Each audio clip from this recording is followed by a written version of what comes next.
بسم اللہ الرحمن الرحیم۔ السلام علیکم ناظرین، آج ہم بات کریں گے حضرت مریم علیہ السلام حاملہ کیسے ہوئیں۔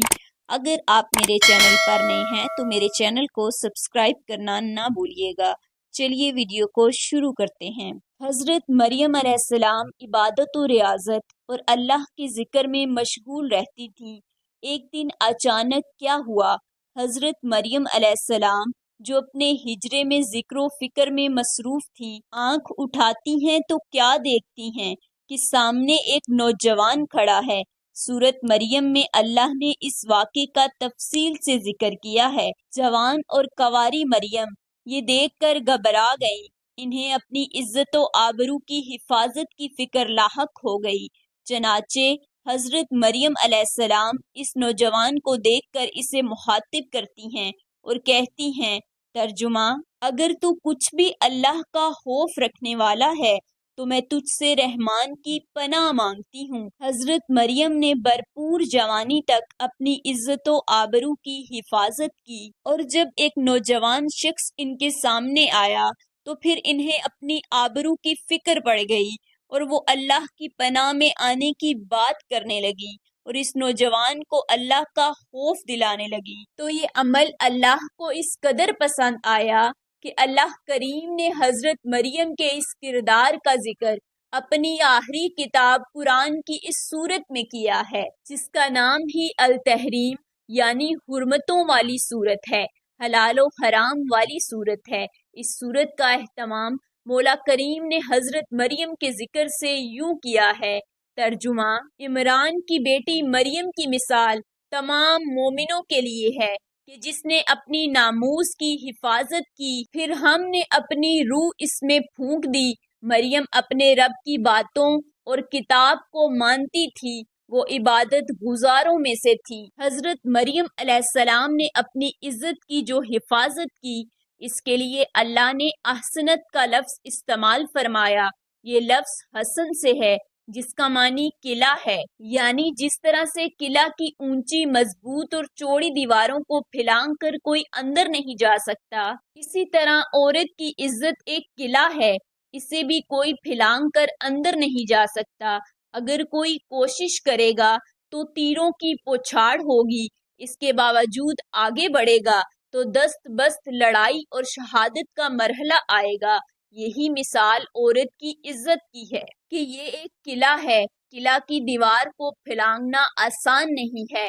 حضرت مریم علیہ السلام نے اپنی آبرو کو قلعہ بنا کر محفوظ کیا، اس لیے اللہ نے ان کو اونچا اور اعلیٰ مقام عطا فرمایا۔ جب عزت و حیا والی، اپنی عزت کو قلعہ بنا کر رکھنے والی مریم کے سامنے ایک نوجوان شخص ظاہر ہوا، حضرت مریم علیہ السلام نے ایک غیرت مندانہ جملہ بولا تو نوجوان نے دیکھا کہ جوان لڑکی اسے دیکھ کر گھبرا گئی ہے، تو وہ فوراً بولا، مریم، میں تو تیرے رب کا بھیجا ہوا ہوں، آیا اس لیے ہوں کہ میں اللہ کی قاصد کی حیثیت سے تجھے ایک پاکیزہ لڑکا دے دوں۔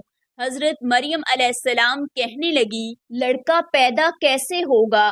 کوئی فرد بشر تو میرے قریب بھی نہیں بٹکا، میں نے اپنی عصمت کی چار دیواری کو کبھی نہیں پھلانگا، عزت کی چادر کو کبھی داغدار نہیں ہونے دیا، سمجھ سے بالا تر ہے کہ ایسا کیوں کر ہوگا۔ فرشتے نے حضرت مریم کی باتیں سن کر جواب دیا، مریم، یہ تو ایسے ہی ہوگا اور ہو کر رہے گا، تیرے پروردگار کا فرمان ہے کہ یہ میرے لیے اتنا ہی آسان ہے، اور حقیقت یہ ہے کہ اللہ جس طرح چاہتا ہے اسی طرح پیدا فرما دیتا ہے، اور جب وہ کسی کام کے کرنے کا فیصلہ کر دیتا ہے تو پھر اتنی سی بات ہوتی ہے کہ وہ کن کا لفظ کہتا ہے اور ہونے والا کام فوراً ہو جاتا ہے۔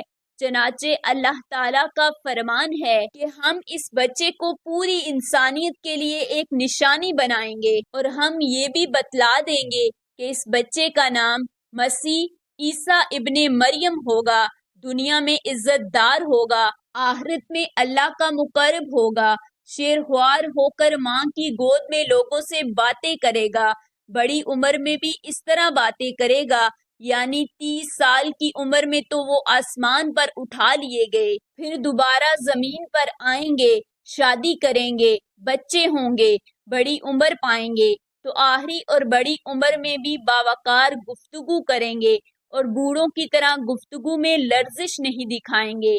یہ بچہ نیکوکاروں میں سے ہوگا۔ ناظرین، پھر کیا ہوا؟ جبرائیل امین نے گریبان میں پھونک ماری۔ حضرت مریم علیہ السلام کے بدن میں مستقبل کے پیغمبر عیسیٰ علیہ السلام ایک بچے کی حیثیت سے پرورش پانے لگے۔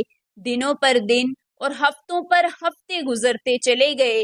حضرت مریم کو اب فکر دامن گیری ہوئی کہ بچہ پیدا ہوگا تو لوگ کیا کہیں گے، ان کی پاک دامنی پر، عزت و حرمت پر حرف اٹھائیں گے۔ چنانچہ فوری طور پر حضرت مریم علیہ السلام نے کیا کیا کہ بیت المقدس سے چند کلومیٹر دور ایک ویرانے میں چلی گئی۔ اس جگہ کا نام بیت اللحم ہے۔ بے موسم کے پھل تو انہیں پہلے بھی ان کے حجرے کے اندر اللہ کی طرف سے مل جایا کرتے تھے، اب ویرانے کے اندر بھی مل جایا کرتے ہوں گے۔ یہاں رہتے رہتے آخر وہ لمحہ آ گیا جسے زچگی کا لمحہ کہا جاتا ہے۔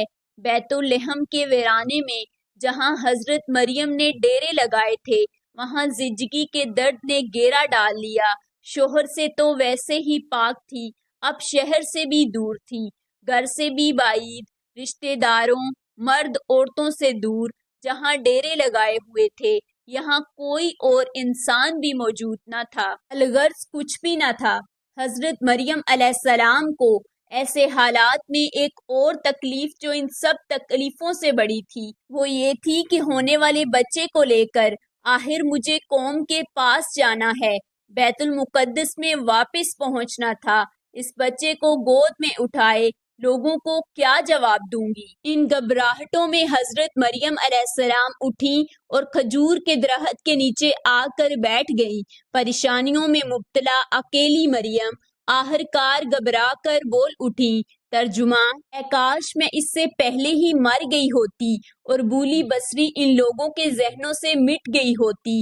حضرت مریم علیہ السلام جہاں بیٹھی تھیں وہ ٹھیلا نما پہاڑی ڈہلوان تھی۔ اس ڈہلوان کے نیچے سے آواز آئی، مریم غم نہ کر، ذرا اپنے پاؤں کے نیچے نگاہ تو کر، تیرے پروردگار نے چشمہ جاری فرما دیا ہے اور جس کھجور کے تنے کے ساتھ بیٹھی ہے اسے ذرا ہلا، تیرے اوپر تر و تازہ پکی ہوئی کھجوریں گریں گی، اب کھجوریں کھا، جا پانی پی، جا گود میں ننھے عیسیٰ کو دیکھتی جا، اپنی آنکھیں ٹھنڈی کیے جا۔ تو واپس جانے سے گھبرا رہی ہے اور اپنے بارے میں مرنے اور بولی بصری ہونے کی باتیں کر رہی ہے، تو واپس جا۔ کوئی انسان اس کو دیکھے اور بچے کے بارے میں پوچھے کہ یہ کہاں سے آیا ہے تو جواب دینے کی ضرورت نہیں، تو بس اسے اتنا کہہ دینا کہ میں نے اپنے رب رحمان کے لیے چپ کے روزے کی نظر مان رکھی ہے، لہٰذا آج تو میں کسی سے بھول کر بھی بات نہیں کر سکتی۔ پہلی شریعتوں میں چپ کا روزہ رکھنا جائز تھا، آج یہ ناجائز ہے، تو جب یہ جائز تھا اللہ نے رکھنے کا حکم دیا، حضرت مریم نے ایسا ہی کیا، ننھے عیسیٰ کو اٹھائے وہ بیت المقدس میں اپنے لوگوں کے پاس آ گئیں۔ کئی دنوں کی غیر حاضری کے بعد جب لوگوں نے حضرت مریم کی گود میں بچہ دیکھا تو کہنے لگے، اے مریم جسے گود میں اٹھائے تو نمودار ہوئی ہے، یہ تو بہتان ہے، بہتان۔ اے مریم یہ تو نے کیا کر دیا؟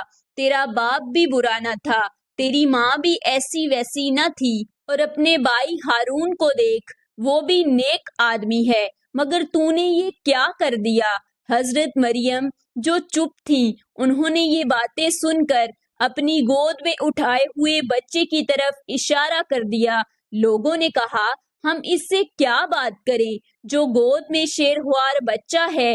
بچہ بولنے لگ گیا، بچہ کہہ رہا تھا، میں اللہ کا بندہ ہوں، اللہ نے مجھے کتاب عطا فرمائی ہے، مجھے نبوت کے مقام پر سرفراز فرما دیا ہے، میں جہاں بھی رہوں مجھے بابرکت بنا دیا ہے، میں جب تک زندہ ہوں مجھے نماز ادا کرنے، زکوٰۃ دینے کی وصیت فرما دی ہے، اپنی ماں کا خدمت گزار بننے کا حکم دیا ہے، میرے رب نے مجھے جابر اور بدبخت نہیں بنایا۔ میں جس دن پیدا ہوا اور جس دن مروں گا اور قیامت کو جس دن اٹھایا جاؤں گا، ان سارے موقعوں پر میرے رب نے مجھ پر سلامتیاں ہی سلامتیاں کر دی ہیں۔ اللہ اکبر۔ لوگ یہ منظر دیکھ کر حیران رہ گئے۔ اللہ نے اپنی بندی کو پوری قوم کے سامنے معزز کر دیا، پریشانی کو دور کر دیا، لوگوں کو باور کرا دیا۔ تمہاری انگلیاں اور نگاہیں بچے کی طرف اٹھ کر اور دیکھ کر زبانیں جو بول رہی ہیں وہ بند ہونی چاہیے۔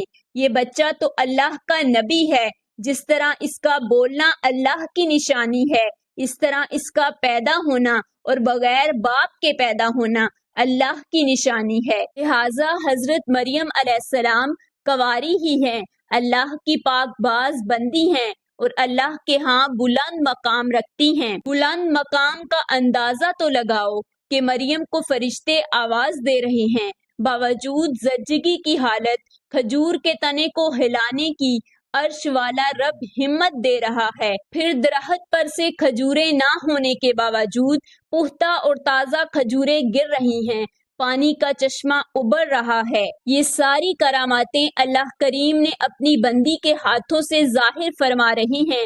پھر گود میں جو بچہ اٹھایا ہوا ہے وہ گفتگو کر رہا ہے۔ الغرض حضرت مریم کی کراماتوں کا عجب نظارہ ہے، ولایت کی بلندیوں کا عظیم الشان منظر ہے جو رب الکریم دکھلا رہا ہے اور ثابت کر رہا ہے، یہ میری مومن بندی ہے، میں نے اسے خوب نوازا ہے اور اعلیٰ مقام دے کر سارے جہان کی عورتوں میں سے منتخب فرمایا ہے۔ ناظرین، میں امید کرتی ہوں کہ آپ کو ہماری آج کی ویڈیو پسند آئی ہوگی۔ اگر آپ کو ہماری آج کی ویڈیو پسند آئی تو ویڈیو کو لائک کیجیے گا، چینل کو سبسکرائب کیجیے گا، مجھے اپنی دعاؤں میں یاد رکھیے گا۔ میرا اور آپ کا اللہ نگہبان۔